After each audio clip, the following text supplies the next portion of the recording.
전 세계 기후변화 문제로 화석 연료 사용에 규제가 급격히 늘어나고 그에 따라 신재생에너지로의 전환이 급속하게 진행되고 있다. 우크라이나 전쟁은 이러한 전환을 더욱 가속해야 한 전환점이 됐다.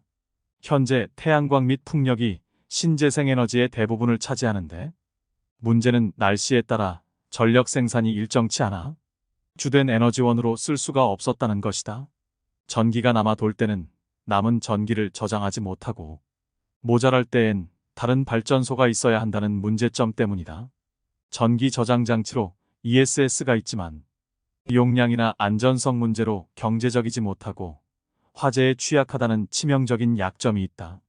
또한 이런 문제로 인해 용량을 무제한 늘려 시설 투자하는데 한계가 있었다. 즉 신재생에너지 시설을 무한정 늘려봤자 남아도는 에너지를 저장하는데 한계가 있었는데 이러한 문제점을 해결해줄 대안으로 떠오른 것이 수소연료 전지이다. 남아도는 신재생에너지를 활용하여 물을 수전해하여 수소를 얻어 저장했다가 이 수소를 산소와 화합시켜 전기를 만든다는 개념이다. 이것을 자동차에 세계 최초로 상용화시킨 게 한국이다. 수소차는 공기를 정화하는 장치가 있어 대기 환경을 개선해 줄 뿐 아니라 수소차에서 배출하는 것은 물이기 때문에 공기를 오염시키는 배출가스가 전혀 없는 친환경차다. 충전 시간이 짧고 주행거리도 길기에 전기차보다 우수하다. 안전성 문제는 이미 여러 차례 실험을 통해 탄소 섬유로 만들어진 용기에 보관하면 폭발의 위험성도 전혀 없다고 한다. 앞으로는 LNG처럼 수소가스를 액화시켜 신재생에너지가 풍부한 나라로부터 생산된 수소를 들여와 전기차 및 발전시설에 활용할 수 있을 것 같다. 특히 용량을 고려할 때 대형 버스나 화물트럭, 기차, 선박 비행기에 유리하다. 유럽을 비롯해 중동, 미국 등 세계 각국에서 추진되고 있는 수소에너지 정책에 대해 간략하게 정리해보면 유럽에서 진행 중인 에너지 관련 논의의 한 축은 재생에너지를 수소 생산으로 연결하기 위한 물리적 제도적 기반을 신속히 만들자는 것이다. 물을 재생에너지 전기로 분해해오던 그린 수소로 대표되는 청정 수소는 수송과 제조업 탈탄소화에 필수다. 유럽이 청정 연료 부문 경쟁력을 선점하려는 의도는 이해하기 어렵지 않다. 그린 수소는 천연가스를 개질해 만든 그레이 수소보다 2배 이상 비싸다. 본격적 상용화를 위해서는 가격이 더 떨어져야 한다. 가격 하락은 기술 발달, 수요 증가, 주요국의 정책 등에 달려 있다. 이 점에서 러시아의 우크라이나 침공 이후 유럽의 에너지 정책 변화와 미국의 인플레이션 감축법 도입은 그린 수소 상용화를 앞당길 핵심 변수가 됐다. 불과 1년 새 달라진 분위기 속에 유럽 각국 정부와 민간의 준비도 이전보다 구체화되고 빨라졌다. 유럽연합은 우크라이나 전쟁 후 재생에너지를 급격히 확대하는 방향의 에너지 정책을 내놨다. 이유는 러시아산 가스 의존에서 벗어나기 위해 지난해 제정한 리파워EU에서 2030년 이후의 최종 에너지 소비와 발전 부문 재생에너지 비중을 각각 42.5%, 69%로 설정했다. 2021년 발표한 기후변화 대응 로드맵 핏4 55에 비해 상향된 목표다. 리파워EU는 2030년 그린 수소 목표도 2천만 톤으로 핏4 55 목표 560만 톤 대비 대폭 올려잡았다. 우크라이나 전쟁 이후 EU의 에너지 정책이 이전과 다른 대목은 재생에너지 확대 기조가 역내에서 정치경제적으로 강력한 동력을 얻고 있다는 점이다. 정치권은 에너지 안보 제고를, 기업들은 가격이 치솟은 천연가스에 대안을 바란다. 기후변화 대응보다 시급하고 직접적인 동력이다. 유럽 입장에서 고무적인 건 우크라이나 전쟁이 발발한 지난해 재생에너지 공급이 실제로 더 빨라졌다는 점이다. 영국 싱크탱크 엠버에 따르면 EU 전력원 중 풍력 태양광 비중은 2010년 5%, 2018년 15%에서 2022년 22%로 늘어나며 가스 20%, 석탄 16%를 처음 넘어섰다. 지난해 가스값 급등으로 재생에너지의 상대 가격이 더 저렴해진 영향이 컸다. 2010년대까지 정부 보조금을 기반으로 성장하던 재생에너지가 현재는 시장에 의해 늘어나는 추세의 단면이기도 하다. 기술의 발전과 규모의 경제 실현으로 재생에너지는 최근 몇 년 새 에너지 기업에 더 높은 수익률을 제공하는 사업이 됐다. 정부 보조금을 받지 않는 사업도 늘어나고 있다. 재생에너지 중심 전력 공급이 현실화하고 있는 유럽에서 그린 수소 생산은 전력망 그리드의 안정성을 높일 방안으로 부상했다. 전력망 용량보다 많은 재생에너지를 생산해 남는 에너지를 수소로 저장하는 시스템을 구축하면 수소를 만들면서 재생에너지의 간헐성도 극복할 수 있다. 2030년까지 100% 무탄소 전력을 달성할 계획인 덴마크는 2030년께 에너지섬을 지어 풍력발전으로 전력망 용량보다 많은 전력을 만든 후 수소를 생산해 이 수소를 수출할 계획이다. 에너지섬의 핵심 투자사인 CIP의 톨슨 스맷 부회장은 이런 시스템을 갖출 경우 풍력 에너지가 간헐성을 갖는 전력원이 아니라 기저부하 전력, 즉 하루 24시간 사용하는 전력이 될 수 있고 동시에 전력망에도 안정성이 생긴다고 설명했다. 이런 동력 속에 유럽 국가 간 협력도 늘어나고 있다. 독일과 덴마크가 그린 수소 파이프라인 공동 건설 계획을 지난 3월 발표한 게 대표적이다. 두 국가는 덴마크 서부에서 독일 북부로 이어지는 육상 수소 파이프라인을 지어 늦어도 2028년 전 이 파이프라인을 통한 첫 수소 거래를 달성할 계획이다. 유럽 국가들이 과감한 공급 계획을 세울 수 있는 건 그린 수소의 가격이 하락해 수요가 더 늘어날 수 있다는 전망 때문이다. 전 세계 수소 중 그린 수소는 1% 미만에 불과하다. EU에서 소비되는 약 800만 톤의 수소도 대부분 그레이 수소며 그린 수소 등 전기분해로 만들어진 수소는 30만 톤 미만이다. 아직 기술이 초기 단계라 상대적으로 비싼 비용 때문에 대규모 생산 시설이 없어서다. 그러나 지난해 도입된 미국 IRA가 그린 수소 상용화 전망에 결정적 변곡점을 만들었다. IRA는 청정수소 생산 1kg당 최대 3달러의 보조금을 2032년까지 준다. 특히 IRA가 재생에너지 전기 및 청정수소 생산에 함께 보조금을 주기 때문에 여러 형태의 청정수소 중 그린 수소에 가장 많은 투자가 몰릴 가능성이 있다. 재생에너지 개발 기업이 그린 수소 생산과 사업을 연계할 유인을 높여서다. 세계은행은 IRA 조항은 여러 면에서 그린 수소 생산업체에 관대하다며 재생에너지 전기로 만든 그린 수소 생산업체는 두 가지 세액 공제를 모두 받을 수 있다고 했다. 주요국 정부 지원 속에 그린 수소 시장은 급성장이 예상된다. 시장 조사기관 리서치앤마켓에 따르면 전 세계 그린 수소 시장은 2022년 6억 7,600만 달러에서 2027년 73억 1,400만 달러 약 9조 6천억 원로 61%의 연평균 성장률이 전망된다.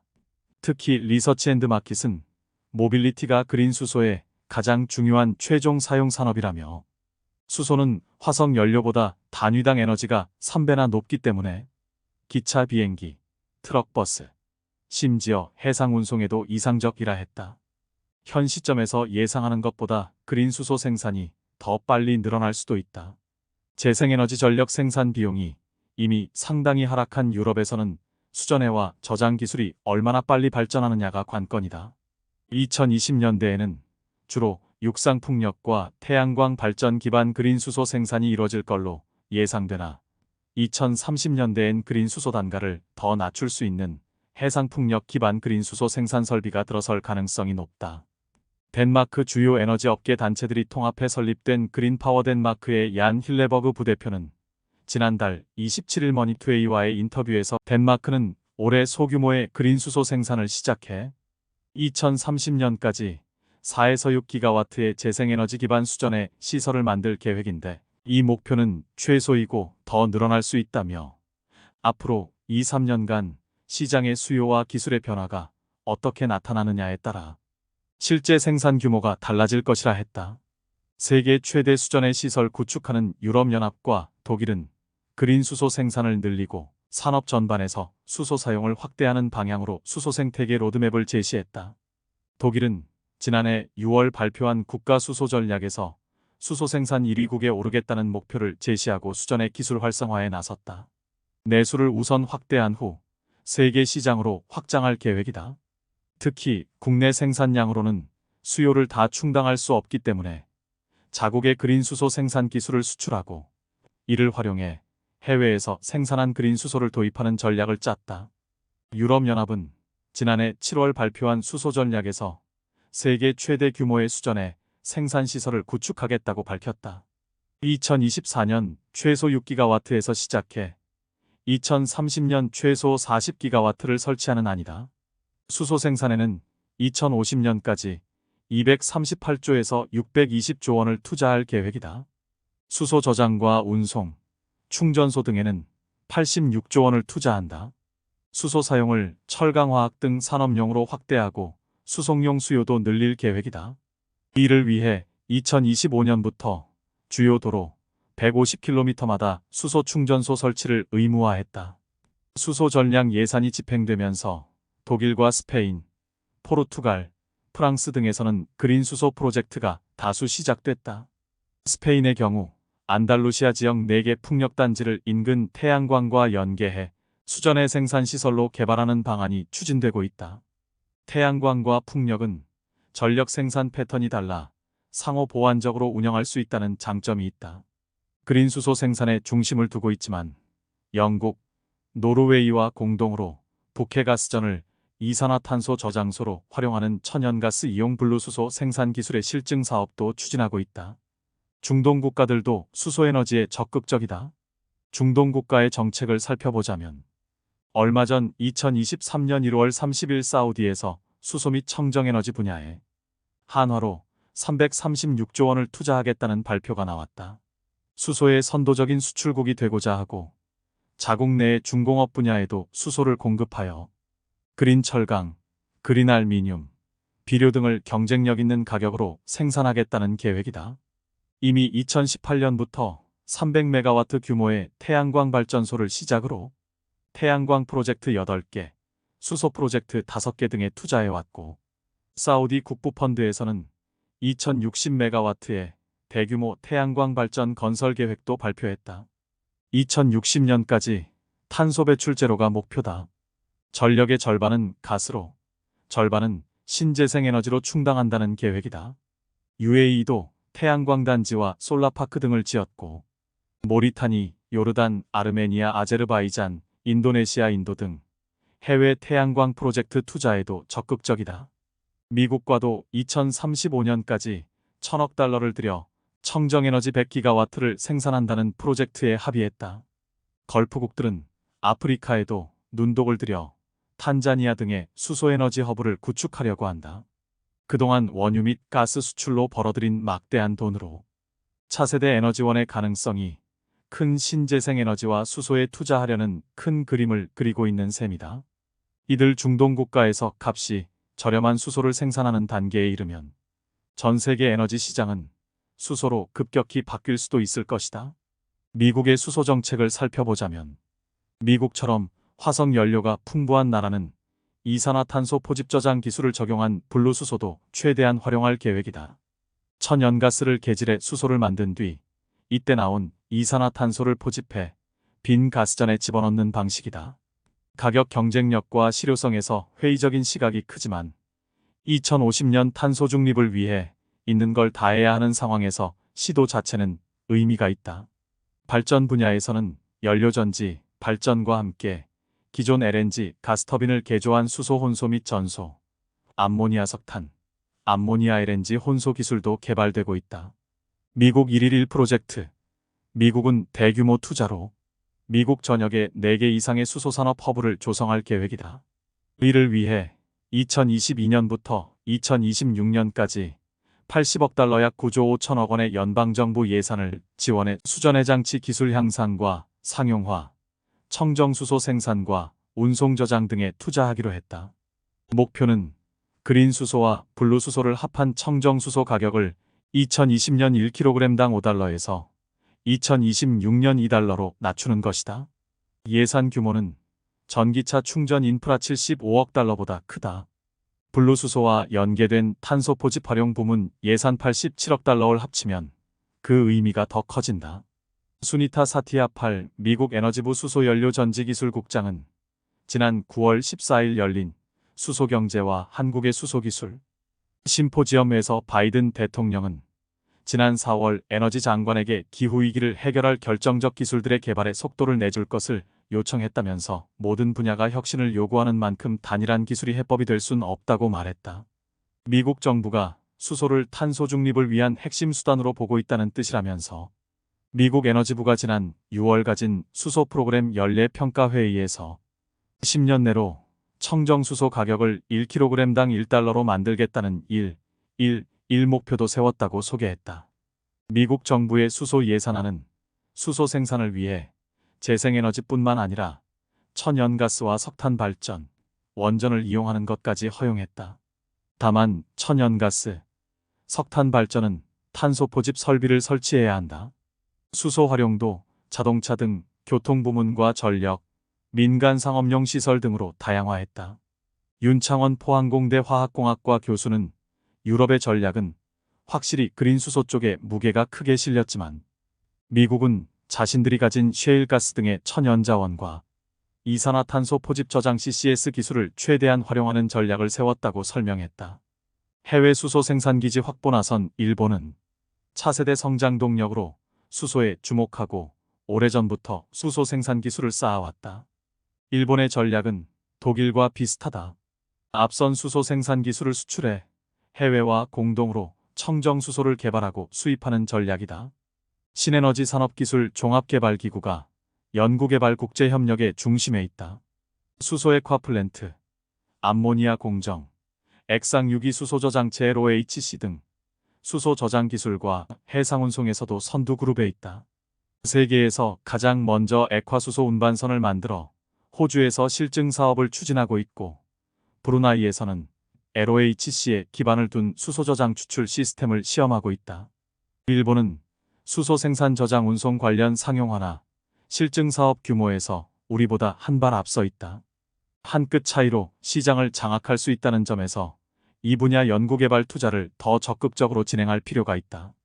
김창희 한국에너지공과대학 교수는 몇 년 전만 해도 NEDO에서 우리를 초청해 함께 수소 관련 기술을 발표했는데 이젠 우리를 초청하지도 않고 우리가 초청해도 오지 않는다면서 반도체 산업처럼 한국이 빠르게 추격할 수 있다는 경계심을 갖고 있는 것 같다고 말했다. 제조업 국가로 에너지 소비가 많다는 점에서 적극적으로 해외 수소 도입을 추진하는 일본의 전략을 눈여겨볼 필요가 있다. 석유 메이저가 시추 기술로 패권을 장악했던 것처럼 해외 수소 생산 공장을 지을 토대를 마련하는 것이다. 장종현 한국과학기술연구원 수소연료전지연구센터장은 다만 일본을 벤치마킹해도 해외에서 수소를 들여오는 것과 국내에서 생산하는 비율을 정하는 문제는 경제적 안보적 측면에서 고민할 부분이 크다고 말했다. 또한 장 센터장은 해외에서 수소를 들여와도 그 수소가 화석 연료 기반이냐, 재생에너지 기반이냐를 중요하게 봐야 한다면서 도덕적 차원을 떠나 향후 환경 이슈와 맞물려 원산지 증명이 필요한 상황도 예상된다고 설명했다. 결국 그린 수소 기술을 개발하면서 그 기술을 이용해 해외에 그린 수소를 도입하는 노력이 병행돼야 한다는 말이다. 장 센터장은 한국은 각종 화학산업과 조선 등 중공업을 비롯해 기반 기술이 전부 수소와 궁합이 잘 맞아 우리가 잘할 수 있는 분야라고 생각한다면서 정부에서 장기 전략을 갖고 여러 기업이 상호 보완하고 상생할 수 있는 방안을 마련하면 좋겠다고 밝혔다. 새롭게 에너지 패러다임이 바뀌는 시대가 빠르게 다가오고 있다. 이를 위해 수소를 생산하는 기업, 수소를 저장하거나 운송하는 기업, 저장 용기를 생산하는 기업, 연료전지를 만드는 기업, 연료전지에 들어가는 부품을 만드는 기업, 이러한 수소에너지 밸류체인에 대해 알아보고 적절한 기업에 미리 투자를 한다면 3 내지 5년 내 좋은 투자 결실을 맺을 수 있을 것이다.